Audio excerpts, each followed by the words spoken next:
In today's class, we are going to learn taxonomy of architectural styles. Taxonomy of architectural style. So,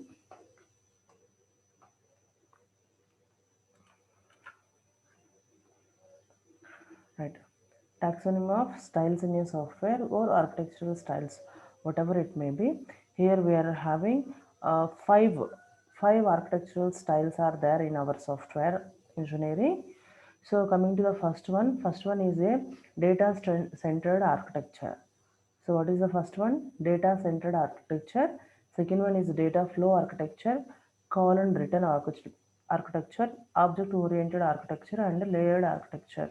Okay, these are the five styles are there. Okay, in our software engineering. Okay, right. If let us see one by one now. So first of all, uh, this actually taxonomy in the sense just it's a small number of styles whichever we have in architecture, right? Discussing those. Okay, there's a majority of categories are there, but here we are discussing frequently used styles only, not all. So among them, one of the architectural style is the first one, that is data centered architecture. In this data centered architecture, if you observe, okay, the data is whatever we are using in application, so our project, the total data would be stored in a, okay, single repository or center point. This is the center one, like database. So in this database itself, we are going to say overall data related to a particular project, isn't it? The overall data related to a single project would be stored in a single place, right? So this kind of representation is called data centered architecture. Okay, the data centered architecture. And this database is also called as a server. This database is also called as, sometimes we call it as a server. Okay, the remaining, I mean, except from this what database, and here we are having number of client systems. Approximately here we have figured some 8 number of clients. The 8 clients are attached to this particular database. So whenever each and every client wants some data, okay, and it would be always trying to interact with this database, right? If it needs some information from this particular repository in the sense, it's just a storing area. What is the repository? It's a storing area.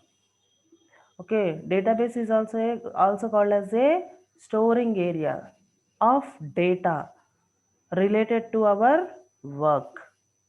Related to our work. Here we are talking about college database, hospital database, okay, and library database. So like that. So whatever the storing area or storing place, okay, is called a database. Hospital database in the sense, it has the all the records related to a hospital. And college database in the sense, it has the total information of that particular college and the students. The database has the total information regarding students and some faculty information, students information, overall college information would be saved. Library database in the sense, so total number of books, okay, total number of available number of books in a library, it would be stored that information. So that's why we call it as a library database, isn't it? So the database should be saved in a single place. The database should be saved in a single place. Multiple number of people are accessing the same data. If suppose there is our college data in our college database, each and every department HOD has access to has the permission to access that college database for getting students information, or for getting students records, isn't it? Okay, some people have the permissions to get the information, to retrieve the information from the college database. Okay, from our system, from our department system, from that system only we can access the college database server information, and we can retrieve related to a particular student. Not only our department, some ECE, some triple E. Okay, anybody, whoever sat in a higher authorities, they have the rights to access this database information. Not all. Why? Because if we will give the permission to all the members, means the data would be corrupt. The data may be corrupted. So to protect this kind of data, we will give only for few members, for accessing permission for few members only. So everybody, higher officials, whoever the higher officials in our college, so they may be accessed that particular college database for getting some particular students details, for getting a particular student details, right? So apart from that, in other situations, they'll work for other purposes. I mean, they want to access this database. Okay, that systems would be used for general purposes, for which purpose they want to use. Which means the client systems are worked independently. Each and every client system is independent one here. Okay, it's not dependent one and one with another one, and also it's not dependent one this. Okay, whenever this so and so client needs some information of some database, it will be accessed that data, retrieve that data, and it will finish off its work, then close that particular file, isn't it? So like that, this client, anybody can access this data, repository data, just only for reading purpose, only for reading purpose. Okay, they won't modify this data. Okay, the modification authority is different, just reading authority is different here. Reading authority is different and the modification authority is different. Okay, many members may read that information, but we don't have the right to modify that.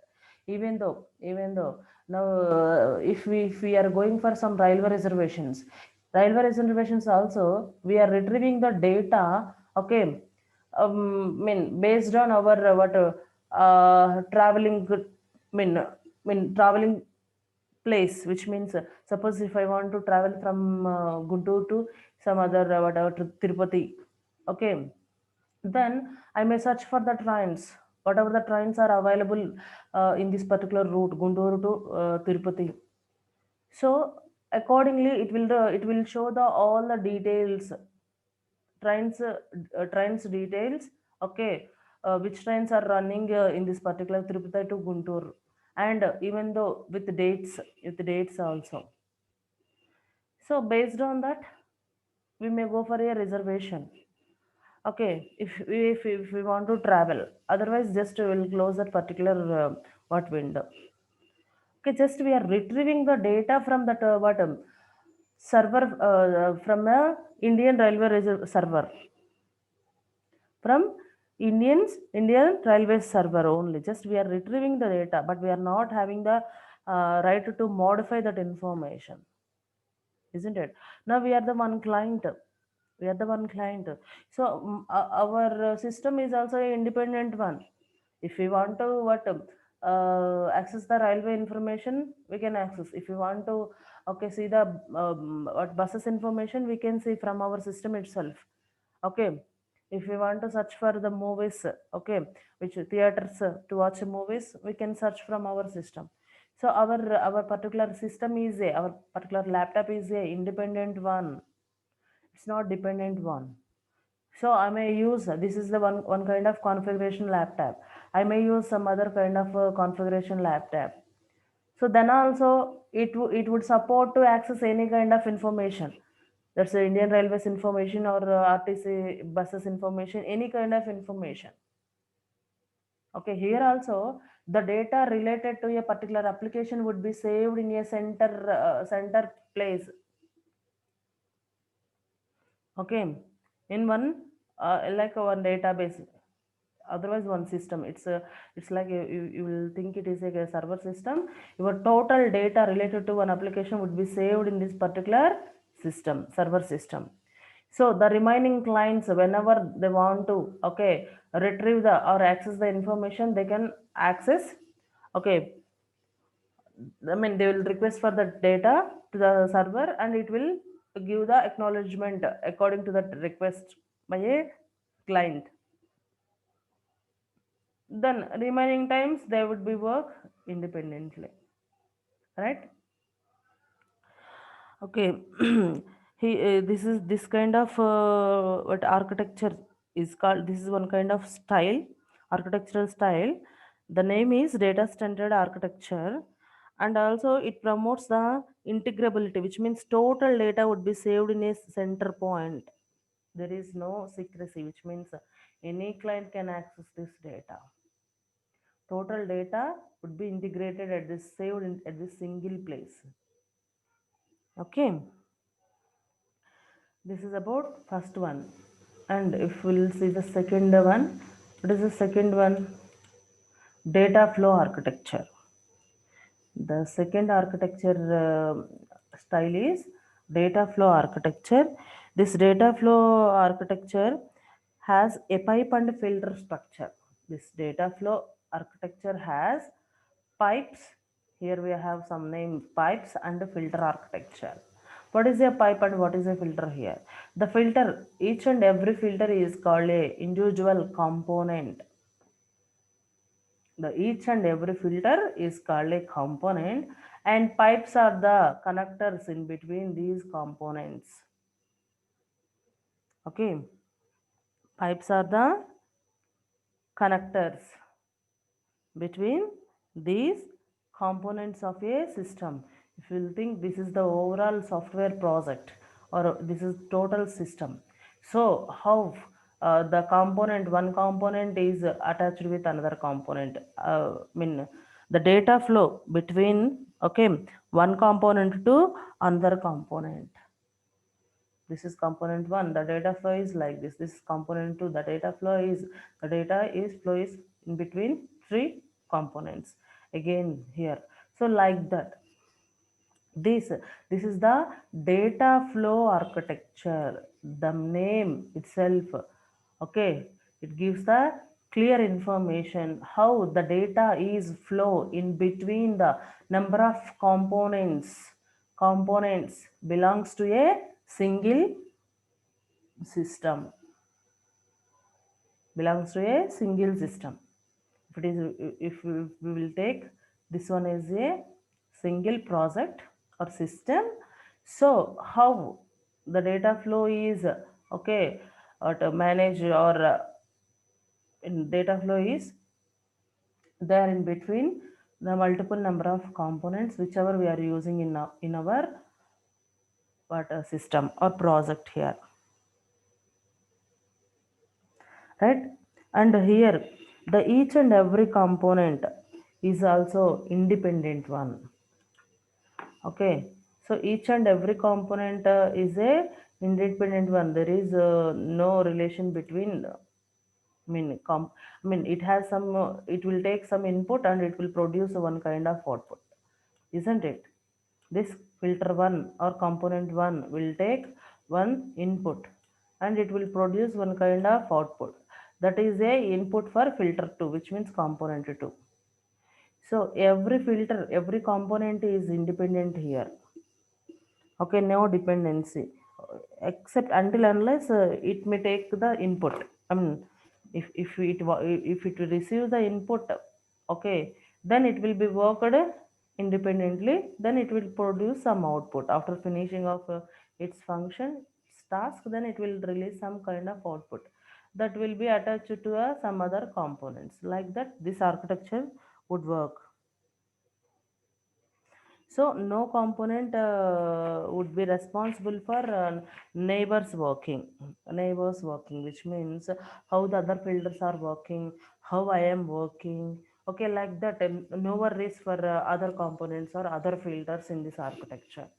Okay, it minds its own business. The filters or components, okay, are doing its own business. Just if whenever it will receive that input from that previous components, then it will be worked or it will be processed that particular data, then it will give its results. That's it. That is the task of each and every component in this architecture, right? And here we are having one more architecture. Same, the data flow architecture, two different styles. This is the first, this second style is a batch sequential style. The second style is a batch sequential style. Here the data flow is a single line, the data flow in the form of single line. If you'll observe the data flow from here, from first point to last point, okay, in a single line form. So that's why this kind of architecture is called, this kind of architecture or style is called batch sequential, right? Here we are applying just a series of components. Here we are connecting series of components, one component to second, third, fourth, like that. Clear? And if we'll go for a third style,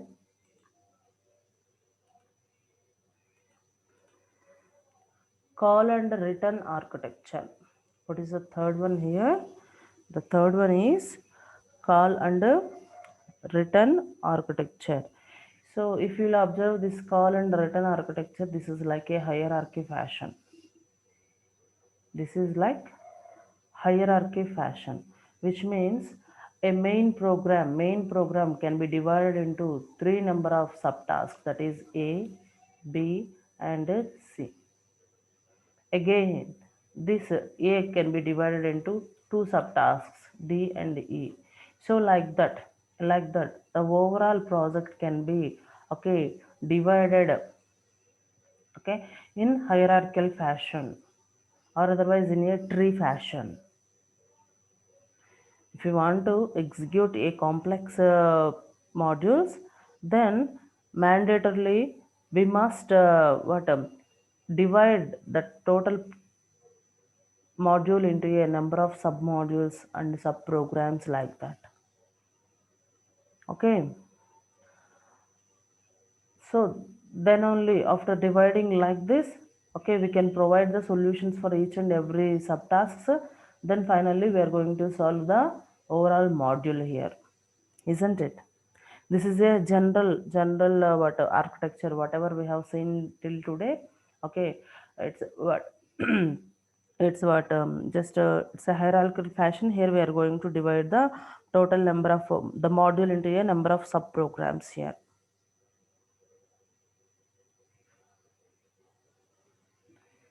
right? And here, so the height of the architecture or the height of the tree is called a depth. Here we are having two words, one is depth and second one is width. Okay, the width is about the number of nodes, child nodes in a level, in each level. Here the M is level 0, this is level 1, level 2, level 3, level 4. Here we are having level 2, 4 levels. So in 4 levels, level 3, how many number of what child nodes are there? That is the width of this particular architecture. Levels are the depth of the architecture. And here we are having one more two words, those are fan in and fan out. What is the fan out? Fan out in the sense out degree, out degree. Fan in means in degree. What is the out degree for M? Out degree for M is 3. Okay, 1, 2 and 3. This is called fan out for M. Okay, now we are going to fan out means just it's a out degree of M is equal to 3. A, B, C. Right. What is the in degree for R? In degree for R is 4. Why? Because how many number of lines are what entered into this R? 4, no? So N, O, P and Q. In the sense in degree, out in the sense out degree. Okay, in degree for R is 4. Out degree of M is 3. Out degree of C is 2. One is I, one is M, small m, that is 2. Out degree of C. In degree of C. In degree of C is only 1. In degree of C is only 1. Right? And this is generally classical method. Okay, the control is what divided into a hierarchical fashion. It will decompose the main module or main program into a number of sub programs. Okay, for effective outcome. And here we have one more thing is there is a remote processor call architecture also available in this call and return architecture. Call and return. Call in the sense just we are dividing first of all A, B, C like that. Whenever the solution will be available, then we are combining the solutions. So calling and returning to get overall outcome, isn't it? That's why this name is a call and return architecture. After dividing the overall problems into a number of subproblems, so for after getting the solutions, we are combining the each and every solution. Okay, uh, from bottom to top. Okay, solutions adding. Okay, dividing the top to bottom is dividing a problem. Top to bottom is dividing a problem. Okay, bottom to top is joining the solutions, isn't it? So call call is a what top to bottom, written is bottom to top. Clear?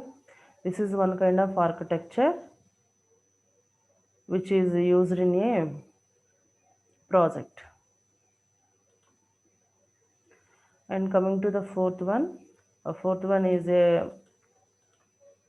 uh, here layered architecture. This layered architecture in the sense it would be divided as layers, layer 1, layer 2, layer 3, like this. See here, this is one layer, core layer, this is utility layer, and application layer, user interface layer. There are 4 layers. Okay, layer 1, layer 2, layer 3, layer 4. 4 layers are there here. Right.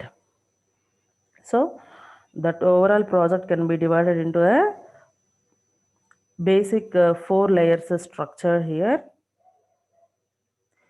So each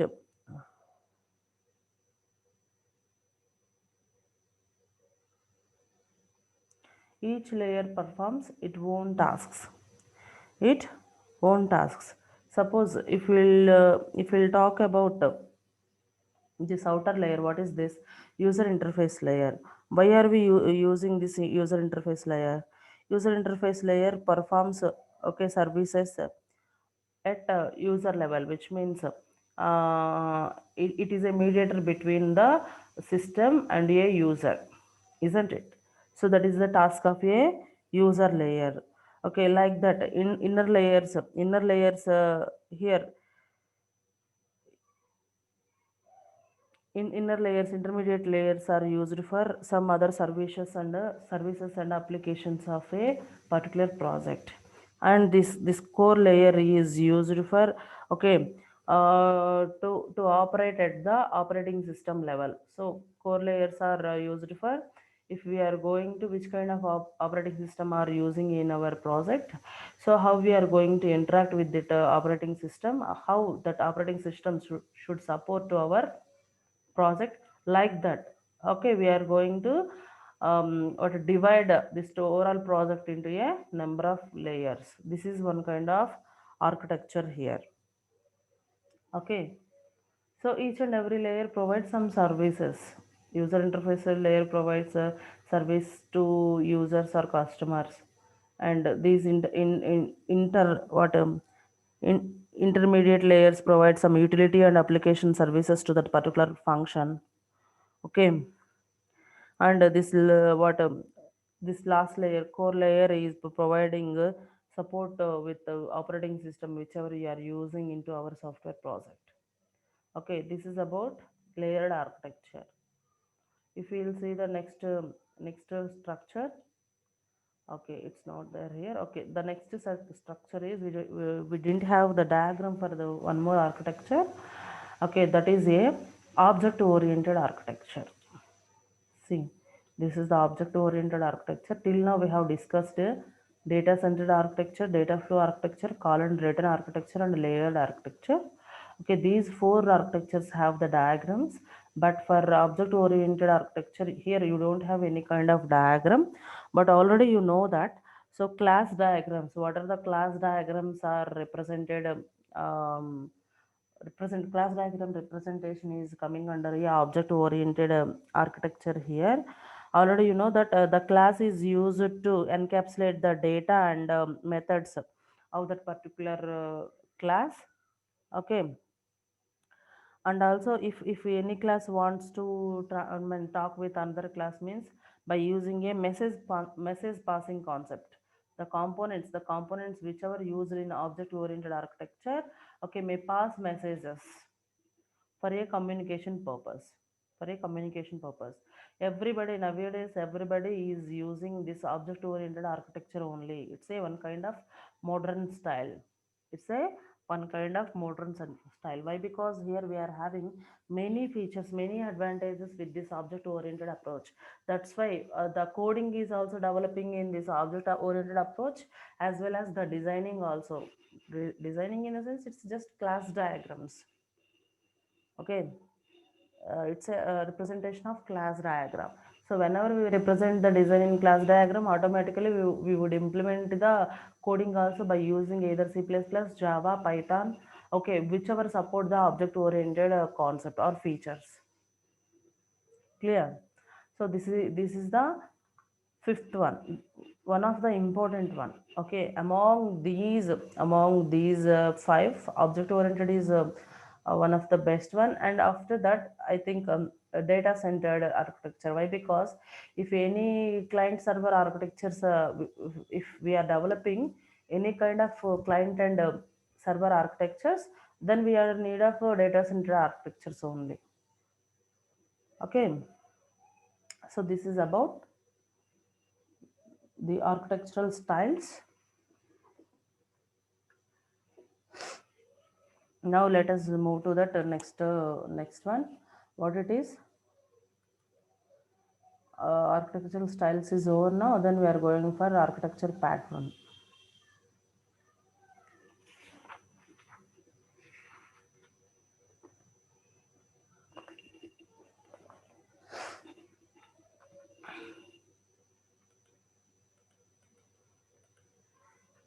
Yeah.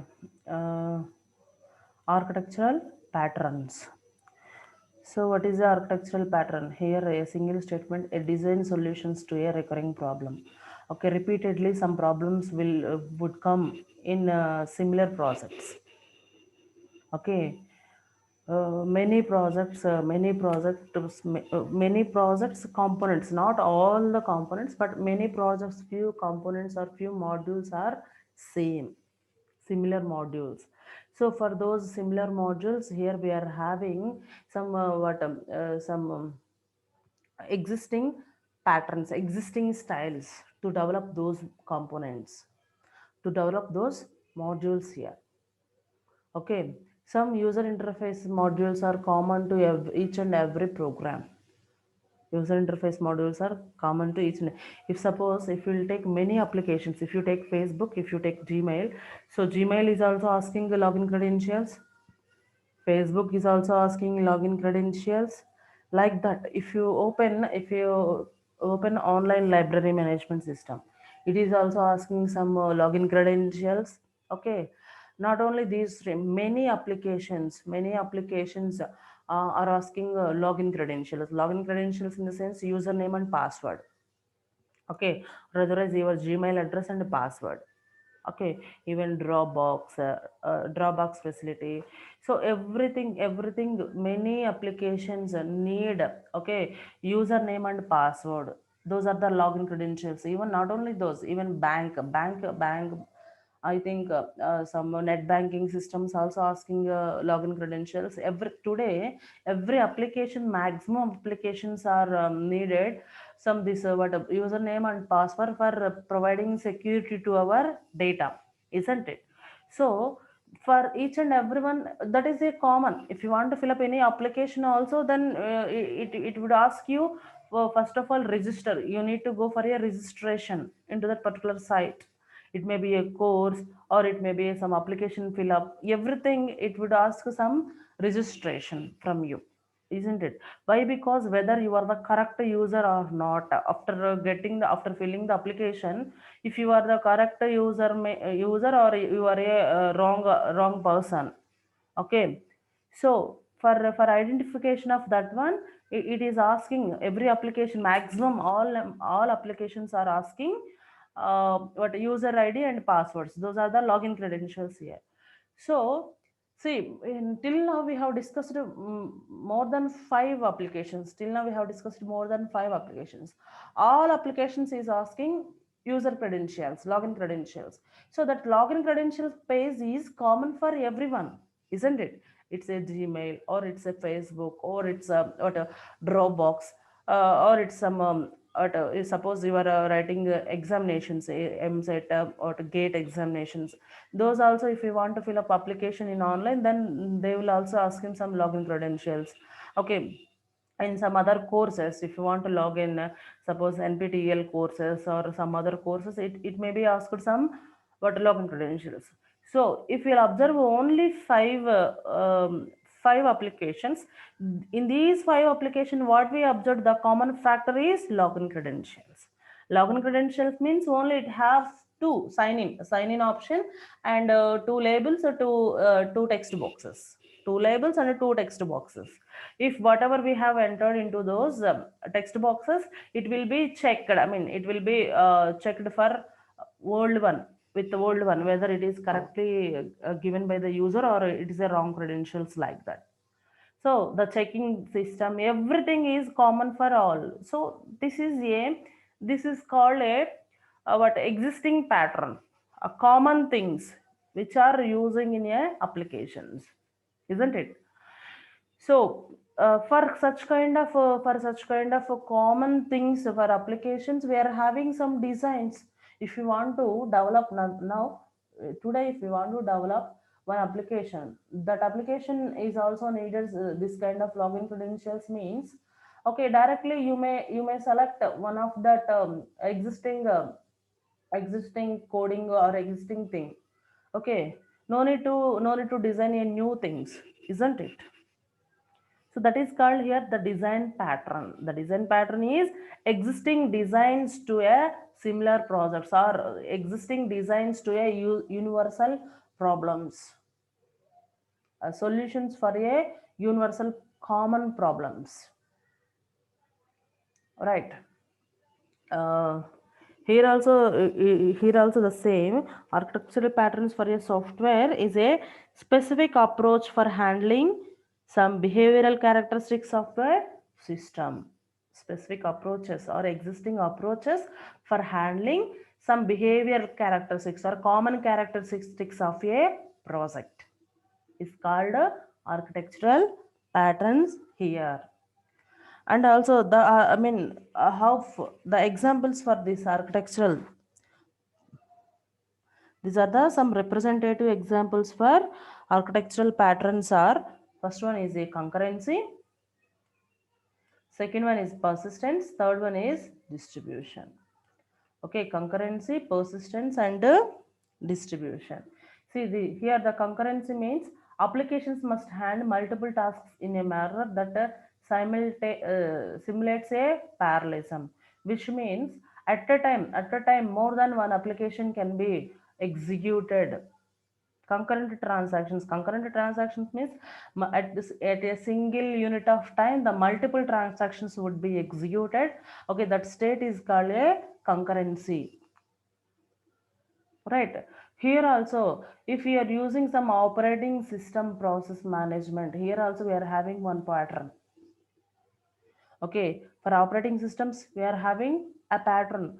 So every operating system is common. I mean, some operating systems, maximum only few operating systems we have. Okay, Windows, Linux, like that. You would, I mean, Windows and Linux, I think so. Right. So those are for common for every system, isn't it? So that has some pattern here, that has some pattern. So by taking these operating system process management, okay, is one kind of pattern. So what is the importance of this pattern is it would allow a multiple number of users to work in multiple number of users, isn't? And also a task scheduler pattern. So multiple number of tasks we can execute at a time. So such kind of patterns are also available in market. Those are called a task scheduler patterns here. These two would support a parallel execution of a tasks or programs, things, whatever it may be. Right. And coming to a second example is persistence. Persistence in the sense data, whatever the data would be, data storage units. Okay, data can be stored by using a database management system, databases. So whatever the data we have saved in a databases, that should be okay. Adding, deletion, or what modification, everything is performed by using database management system tools here. Okay, so these are the, if your project has this kind of thing, which means you need to store the data, and also if you want to interact with that data every day, in the sense, so you may use this kind of patterns, database management system patterns. And second one is a application level persistence. Application level persistence in the sense, okay, it builds the data for like application software. I mean, already we have seen in earlier sessions, there are two kinds of data are stored, or I mean data designs are there. One is database kind of data, and second one is a program level data. So if you support the program level data, then here we are going for a application level persistence here. And last one is a distribution.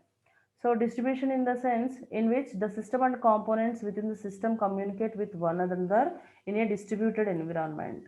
Okay, if distributed environment means everything is distributed. So here one person may have number of offices in a Guntur. One person may have number of branches in a Guntur, the same shop name, but that the branches are different. Okay, that kind of thing is called a distributed nature. I mean distributed nature. Okay, if you want to distribute, I mean if you have a distributed nature in your project, okay, then for that also you are having some patterns, some styles, existing styles, isn't it? So these are the three examples for a architectural patterns. Till now we have finished off the concept of architectural styles and architectural patterns, right? I'm going to start the class now itself. I mean, in next class we are going to discuss about architectural design. Okay.